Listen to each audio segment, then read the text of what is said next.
بسم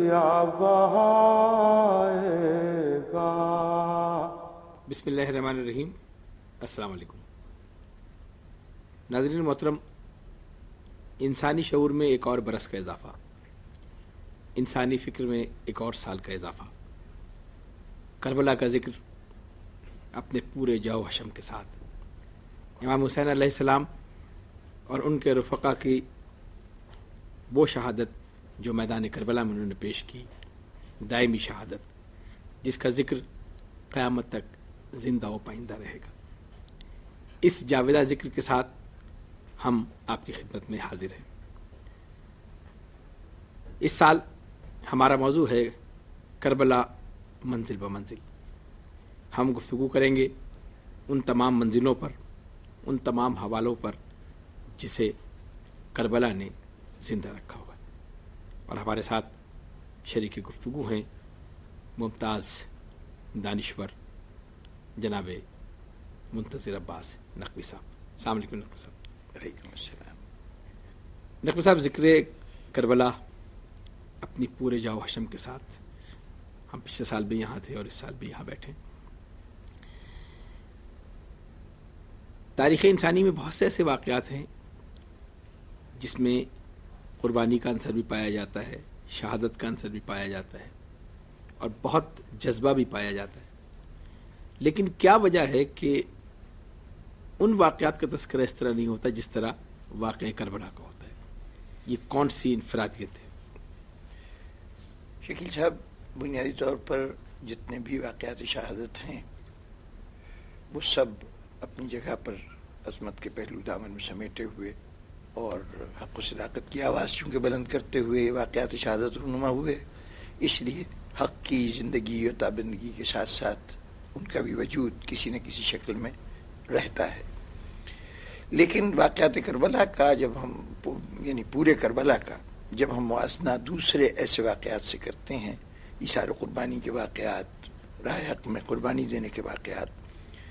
تو ایک اہم بات یہ سامنے آتی ہے کہ کربلا بظاہر واقعہ شہادت ہونے کے باوجود دوسرے تمام واقعات شہادت سے مختلف حیثیت رکھتا ہے۔ یعنی اسے ہم تاریخ میں ایثار و قربانی کے بہت سے واقعات میں سے ایک واقعہ نہیں کہیں گے، بلکہ یہ واقعہ اپنی ذات میں منفرد واقعہ ہے۔ اس بات کو میں یوں واضح کر دوں کہ کسی ترازو کے دونوں پلڑوں میں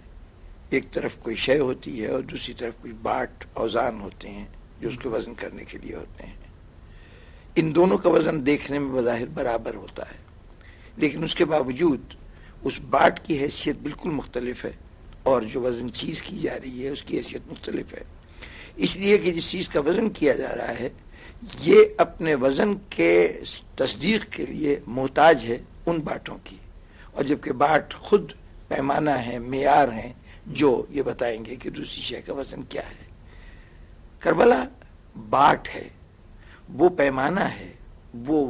اوزان ہے جس کی بنیاد پر ہمیں دنیا کی تمام ایثار و قربانی کے واقعات کو دیکھنا ہوگا۔ یعنی یہ طے کرنا کہ کون سا واقعہ قربانی کا واقعہ ہے اور اس کا مرتبہ اور حیثیت تاریخ میں کیا ہے، یہ کربلا کے موازنے سے ہوگا۔ کربلا ایک طرف ہوگی اور وہ واقعات دوسری طرف رکھ کے، آپ کا مطلب ریفرنس جو ہے وہ کربلا رہے گا؟ ریفرنس ہے، معیار ہے، اسٹینڈرڈ ہے، یہ وہ مثالیہ ہے، وہ آئیڈیل ہے جس دنیا کے سامنے جو اپنے کئی پہلوؤں سے آئیڈیل ہے،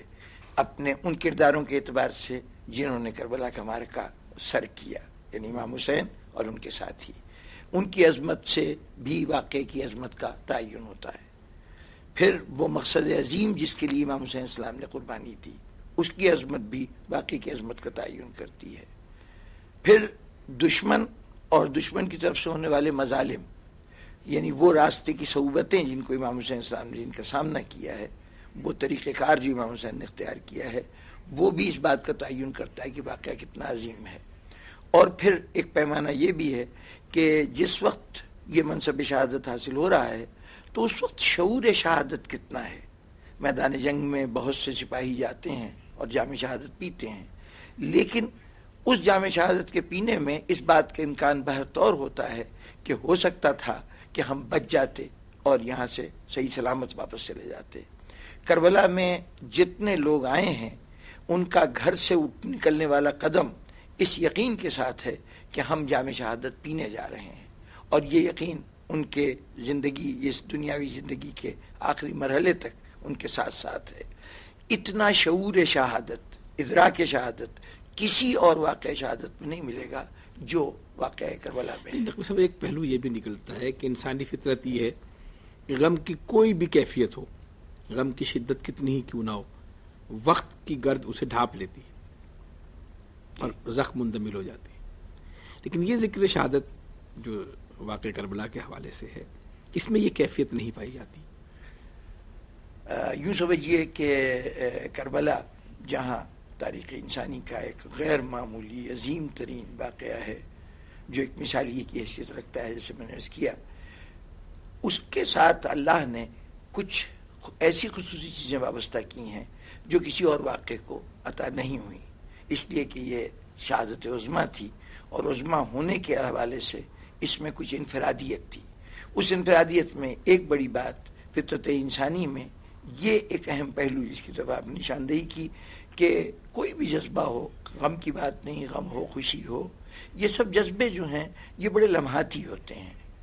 اس کے مقابلے میں یعنی عقل کے فیصلے پھر بھی کچھ مستقل مزاج ہوتے ہیں اپنے اندر وجود کے اعتبار سے، لیکن